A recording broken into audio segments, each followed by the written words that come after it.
लकड़ी के दरवाजे को तोड़ते हुए और चार दीवारी के तकद्दुस को पामाल करते हुए घरों में घुसकर औरतों की बेहुरमती करना और जवानों को अकूबत खानों और जिंदान खानों में महबूस करना हिंदुस्तान की बुज़दिल अफवाज का फौजी हथियार बन चुका है।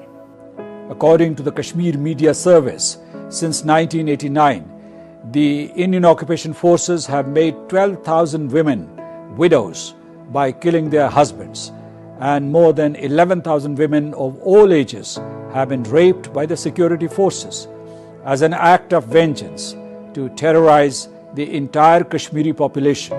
बरसहा बरस के हजारों लापता कश्मीरी अफराद की बीवियां एक नई इस्लाह के मुताबिक आधी बेवाएं बन चुकी हैं। इनको बरसों से ये भी मालूम नहीं हो रहा कि इनके शौहर जिंदा हैं या मर चुके हैं। तहरीक आज़ादी को कुचलने के लिए भारत ने ख़वातीन पर जुल्म सितम के हर हरबे को हथियार के तौर पर इस्तेमाल किया है। इन्हें मर्दों के सामने टॉर्चर किया जाता, इनकी असमत दरी की जाती ताकि कश्मीरी मर्द मजबूर होकर खामोश हो जाएं। लेकिन ख़वातीन के अज़्म को दाद देना पड़ती है। इन हालात में भी वो सीना ताने और मर्दों को तहरीक आज़ादी पर आमादा करती रहीं और इनमें कमज़ोरी पैदा ना होने दी। जो सबसे इस वक्त कमज़ोर औरत है और इसके साथ साथ मजबूर औरत है, तो हमारी नज़र मकबूजा जम्मू कश्मीर की औरत पे जाती है, जहाँ पे हाईएस्ट रेशो है हाफ विडोज़ का। वो औरतें जिनको ये पता ही नहीं है कि उनके शौहर को हिंदुस्तान की आर्मी ने गायब करके कहाँ रखा हुआ है, क्या उनको शहीद कर दिया, क्या कहीं उनको दफन कर दिया है, कुछ पता नहीं है। और साल साल उनके इंतज़ार में भटकती रहती हैं, कभी जेलों के अंदर, कभी आर्मी कैंप्स के अंदर जाती हैं। लापता कश्मीरियों की माएँ, बहनें और बीवियां एक गैर सियासी तंजीम APTP के तहत मुनज़्ज़म हो रही हैं ताकि अमन और इंसाफ के लिए जिद्दोजहद कर सकें।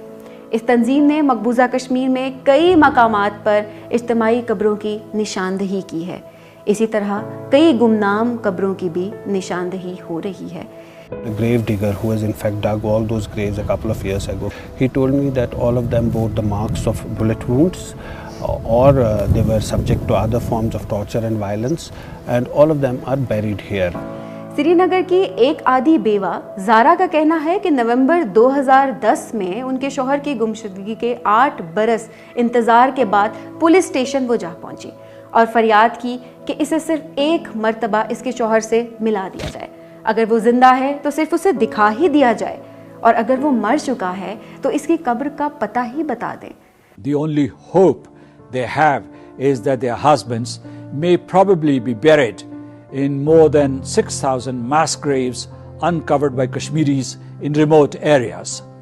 Forensics of these dead bodies have not yet been conducted to identify the murderers. मैं जब भी किसी पुलिस स्टेशन गई या भारतीय फौज के एहलकार के पास, उसने मेरी जानिब भूखी निगाहों से देखा, गोया मैं इसके लिए कोई निवाला हूँ या शायद मैं इसे ये बताने आई हूँ कि मेरा शौहर लापता है। और इस बात को 8 बरस बीत चुके हैं। श्रीनगर के एक और लापता शख्स की आधी बेवा जीना बताती हैं कि मैंने अपनी तकरीबन तमाम जमा पूंजी अपने लापता शौहर को ढूंढने में लगा दी।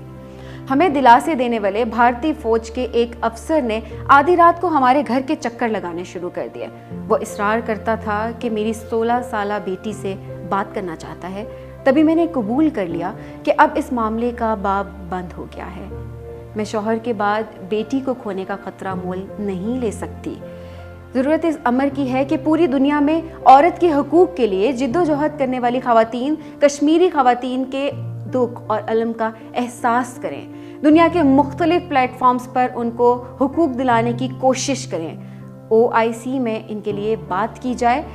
इसी तरह आज़ाद कश्मीर, पाकिस्तान और दुनिया की दीगर मुसलमान ख़वातीन को भी मकबूजा कश्मीर के हालात जानने के लिए मकबूजा कश्मीर भेजा जाए, जहां वो इन ख़वातीन से बिलमुशाफ़ा तौर पर इनके मसाइल सुने और इन्हें हल करने की कोशिश करें।